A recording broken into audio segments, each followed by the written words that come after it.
David Bodden has been following this story for the last few days. He is live in North Fort Myers at 4 with more. David.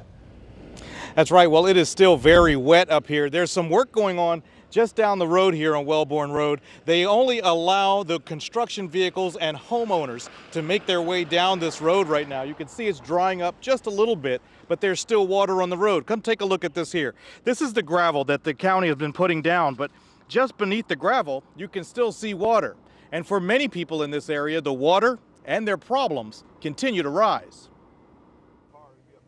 Riding 10 feet off the ground on a swamp buggy, Alan Haig gives our cameras a unique view of how the floodwaters in North Fort Myers are affecting he and his family. Every day you're getting a couple inches.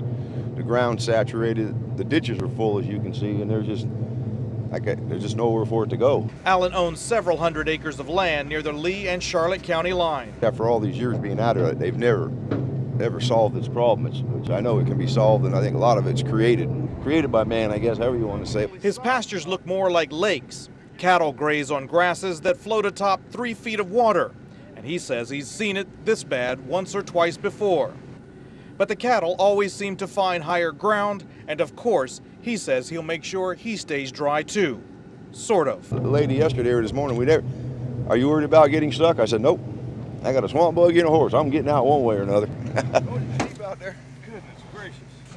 Now here's one of the big trucks going by that's a part of the construction project. We just talked with the county moments ago, and they say because this situation arose so quickly, they don't yet have a number on exactly how much this will cost. They may know that later on this week. Also, many people in this area are concerned once again with the weather reports from Charlotte County. Everything, the water that rises in Charlotte County cascades down this way in what's called sheet flow. They are wondering when they're going to see the next wave of water again in this area. For now, we are live in North Fort Myers. David Bodden, Wink News Now. Collier County's bomb squad and SWAT team hit the firing range early this morning, testing firepower.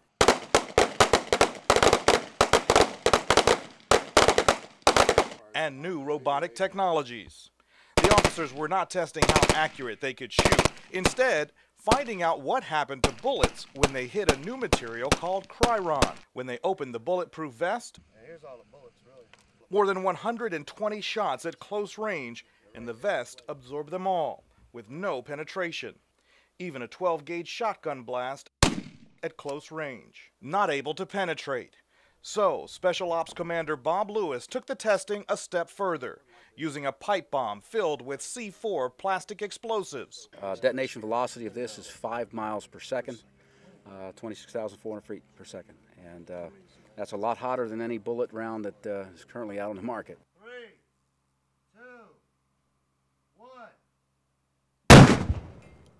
Again, no penetration. Kryron's inventor says the product has been in development for 10 years for law enforcement and the military. What it means is they got a product that will save their lives if they come face to face with a point-blank situation. Allowing officers and soldiers on the battlefield to stay in the fight. In Collier County, I'm David Bodden. Wink News Now. So we'll have the 4 groups. There'll be an instructor at each station. Firefighters from more than a dozen stations across Lee County, San Carlos, Captiva, Tice, gathered at a Pine Island community pool. We're going to get about 40 people to show up today. The backboarding station will be over there. You got him on the board, you got the board, all right? This is not recreation time.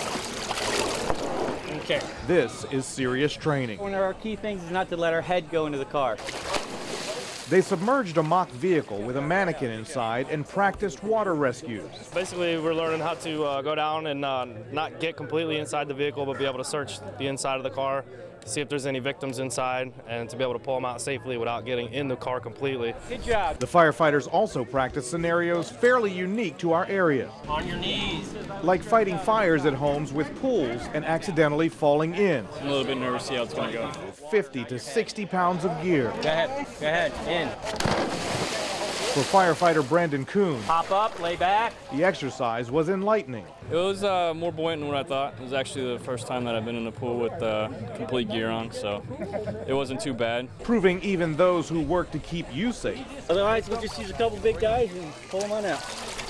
can learn a little something about safety themselves. Teaching water survival is just as critical as teaching fire survival. In Bokeelia, I'm David Bodden. Wink News Now. 911, what is your emergency? It's the voice you want to hear when you're in need of help. But in a growing number of cases, it's what operators are hearing that's becoming an all too disturbing trend. In a 2-week period, less than 2 weeks actually, we were talking about 340 calls just about that are actually false 911 calls. The Fort Myers 911 call center fields roughly 5,000 calls per month, and 10% or more are hang-ups or false calls.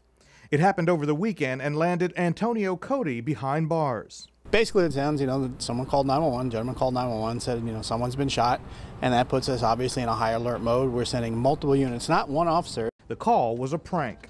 It is frustrating and it is expensive. It can also be deadly. On Friday, investigators say this Lee County deputy was responding to a false call from a child playing with a phone when he crashed into an elderly couple and killed them. One such call came in during our interview. I understand, ma'am, but you called 911. I have to have an officer dispatched to your residence. Operators say cell phones are not toys. Even if they're not connected to a carrier, they can still dial 911. So the kids are playing with that phone, and that's not anybody's intention. But the phone calls will still come in from these kids, and it becomes a game when they realize they get somebody else on the phone. The ribbon is cut and the downtown Goodwill boutique opens its doors to more than 100 anxious shoppers. It looks fantastic. They've done a very nice job here. We are told there's something for everyone, with a twist. And we wanted to make sure that if we're going to call something a boutique, we have some very nice items to get people to come in. You'll find everything from Tommy Bahama to Dolce & Gabbana. And genuine bags are usually hard to find, and these are the real things, so I'm kind of happy right now. Well, they say you can always find a bargain at Goodwill, but we want to test out this boutique store to find out what makes it so unique. So I want to find a TV-ready outfit for, let's say, 20 bucks.